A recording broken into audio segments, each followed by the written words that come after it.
strikes me is that Imam al-Baqir was also known for being very knowledgeable. Obviously, all of the Imams were, but Imam al-Baqir alayhi salam was very much known as being the one with a vast ocean of knowledge, which I believe is what his name pertains to. What was the relationship like between them? You know, was it like a student and a son, student and a pupil relationship? Did Imam al-Sadiq used to, you know, learn from him, or was, you know, what was their relationship like? I think naturally the relationship, half of it is going to be father-son, half of it is teacher-student. And I can give examples in terms of teacher-student. As I said, the first class he walked into was his father teaching geography and astronomy. Now, he's not going to sit in the class and turn around to everyone and say, that's my dad, none of you can learn. No, you're a student of mine as well. I'm teaching you about the theology of this particular school. I'm giving you what I've inherited from Imam Zayn al-Abidin, from Imam al-Hussein, from Imam al-Hassan, from Amir al-Mu'mineen, from Rasulullah sallallahu alayhi wa alayhi. But we're going to elaborate not only on their teachings, but also on contemporary teachings which we are being faced with. So, as I said, there is a narrative which states he walked into the first public class of his father when he was 11. And when he walked in, he saw that his father was teaching geography and astronomy. And then Walid looks at Imam al-Sadiq and says to him, who is the founder of logic? And or who set the foundations of logic? And Imam al-Sadiq straight away said Aristotle. And he was amazed, how do you know about Aristotle? And then he began to recognize that there's a teacher-student relationship. Then there was a father-son relationship. For example, on one occasion, Imam al-Baqir alayhi salam, Imam al-Sadiq narrates that my father used to see how much I pray. And he said, my son, you're praying too much. Now you imagine. This is now a father talking to his son. He's saying to him, you're praying too much. He said to him, what do you mean, Dad? He said, what I mean is that Allah subhanahu wa ta'ala accepts even that which is little from his servant, but which is done with love of Allah and with sincerity. Here you find a father-son relationship. It's as if he's put his hand around him and saying to him, I know you love Allah so much. I can see that you're praying, but you don't have to even pray that much. Even if you pray just a little, but you pray it with vigor and sincerity, Allah subhanahu wa ta'ala will accept it. So you have a two-sided type relationship which exists. One is on a public forum of a teacher-student, another is a father-son relationship. Absolutely. And this, of course, continues with Imam Musa ibn Ja'far. And in fact, that was going to be my next question. We have a caller now. I'm going to take this call, and then I want to, inshallah, go to a break. And then after that, I do want to go into the relationship of Imam al-Kadhim alayhi salam. Or in fact, we don't have that much more time left, so we'll skip the break and we'll just take this call, and then inshallah discuss Imam al-Kadhim and his relationship with Imam Sadiq alayhi salam. Assalamu alaikum. Wa alaikum salam. My name's Ali. I'm calling from Britain. Assalamu alaikum to both of you. My question is, Imam Ja'far Sadiq is known as somebody who used to interpret dreams as well. And if Brother Ammar could just provide some examples or incidents of companions or general members of the public coming to the Imam to ask them what their dreams meant, and if a brother could provide a few examples of them, please. Thank you. Thank you very much. Well, we have a book with us until today, which is the tafsir of the dreams, and it's part of the literal legacy of Imam al-Sadiq alayhi salam. And if you were able to get hold of that book, in the introduction, it will provide you with examples of those companions who came to see the Imam and ask him about their dreams. And then as you continue with the book, it has a lovely index where every single type of dream that you could have, the Imam has elaborated on the meaning. Because we know with dreams, they can either be, like a haystack, it's like just something jumbled and all over the place, or it could have a metaphorical meaning, or of course it could be a form of revelation, that's with the prophets, but it can have a metaphorical meaning. And so Imam al-Sadiq alayhi salam had recognized that there are many people who have these dreams with a metaphorical meaning, so he decided to ensure that he wrote a work that every single type of dream that you could possibly have is indexed with the meaning that is provided. And just on that point, very, very briefly, what about when people say, I had a dream and I saw a certain personality within Islam who came to me in my dream, perhaps one of the A'immah alayhi salam. Do these have a precedent within Islam, or is this something which we shouldn't look too deeply into? No, there are precedents within Islam. As I said, there are clear examples in the times of the Prophet and the Imams where they may have seen figures who had come before them, who come to them in their dreams. And that there is no doubt Allah subhanahu wa ta'ala, if He wants to, He'll allow someone to have this honor. And in many cases, it really is a level of sincerity that has to be achieved for such a thing to happen. Absolutely. So back to the conversation with regards to the relationship of Imam as-Sadiq alayhi salam. And you mentioned Imam Musa al-Kadhim alayhi salam, who is buried in Baghdad now, and inshallah may we all be able to go on his ziyarah very soon. What was their relationship like? Well, you find, as you know, Imam Musa ibn Ja'far alayhi salam, the son of Imam as-Sadiq, there is so much to gain from his life and so much literature available and anecdotes of reflection which we really can take in relation to his life. Two beautiful anecdotes relate to Abu Hanifa, because you know Abu Hanifa would come and see Imam as-Sadiq for knowledge.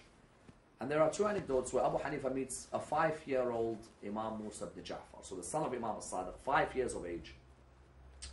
On the first occasion, when he comes to the house of Imam as-Sadiq, he knocks at the door. Imam Musa ibn Ja'far answers.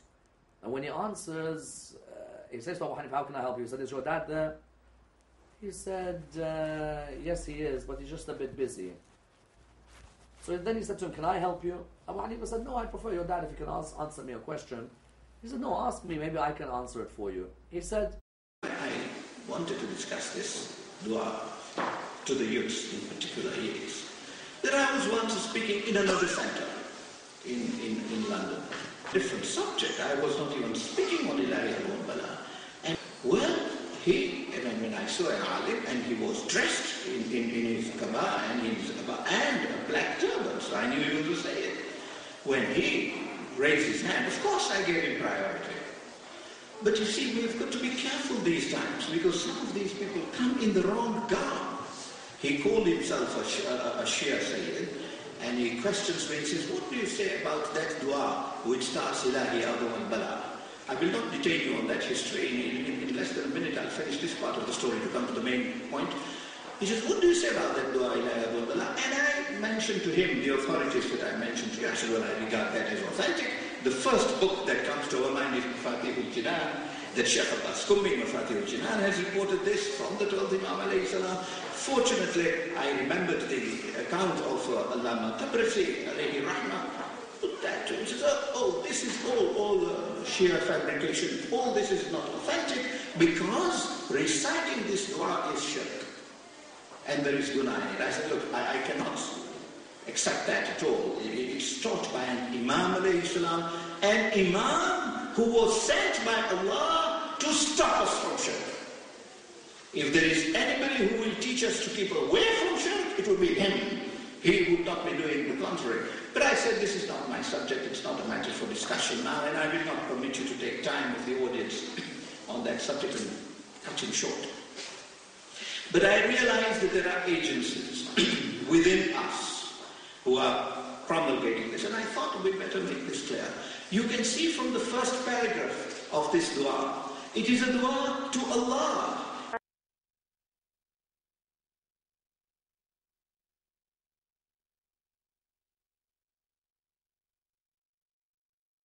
Allahu Akbar,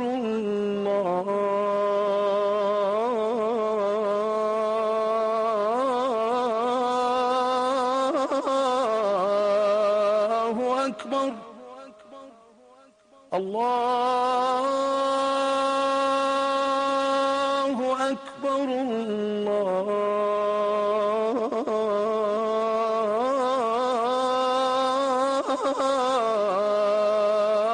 Akbar, أشهد أن لا إله إلا الله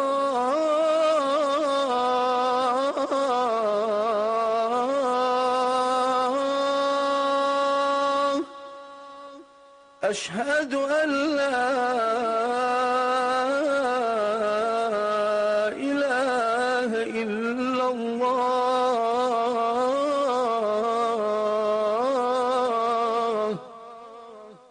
أشهد أن محمدًا رسول الله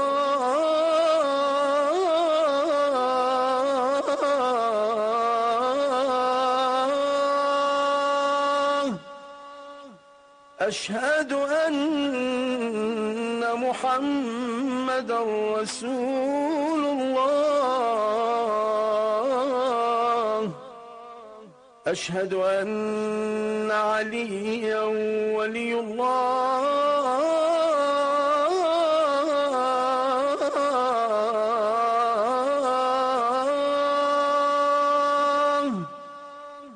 أشهد أن عليا حجة الله. حي على الصلاة.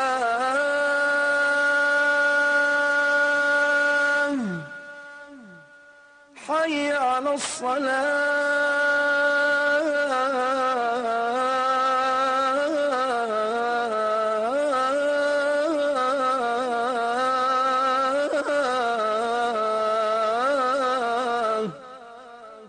حي على الفلاح.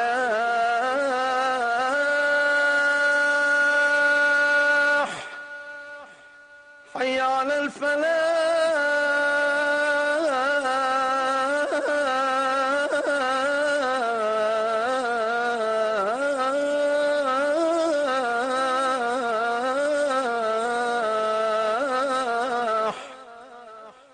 حي على خير العمل.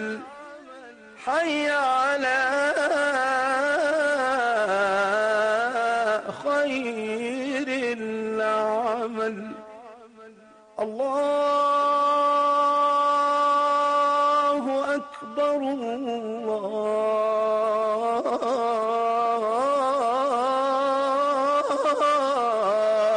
الله أكبر. لا إله إلا الله. لا إله إلا الله. وصلى الله على سيدنا ونبينا محمد وعلى آله الطيبين الطاهرين وسلم تسليما كثيرا.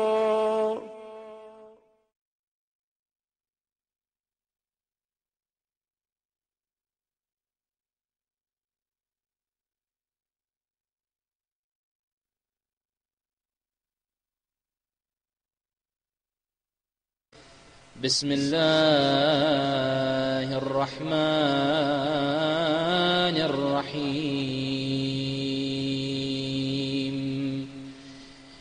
إلهي نسألك وندعوك يا الله بالحسين وجده وأبيه وأمه وأخيه والتسعة المعصومين من بنيه. صل على محمد وآل محمد. يا رب الحسين اشف صدر الحسين بظهور إمامنا الحجة. اللهم كن لوليك الحجة ابن الحسن صلواتك عليه وعلى آبائه في هذه الساعة وفي كل ساعة وليا وحافظا وقائدا وناصرا ودليلا وعينا حتى تسكنه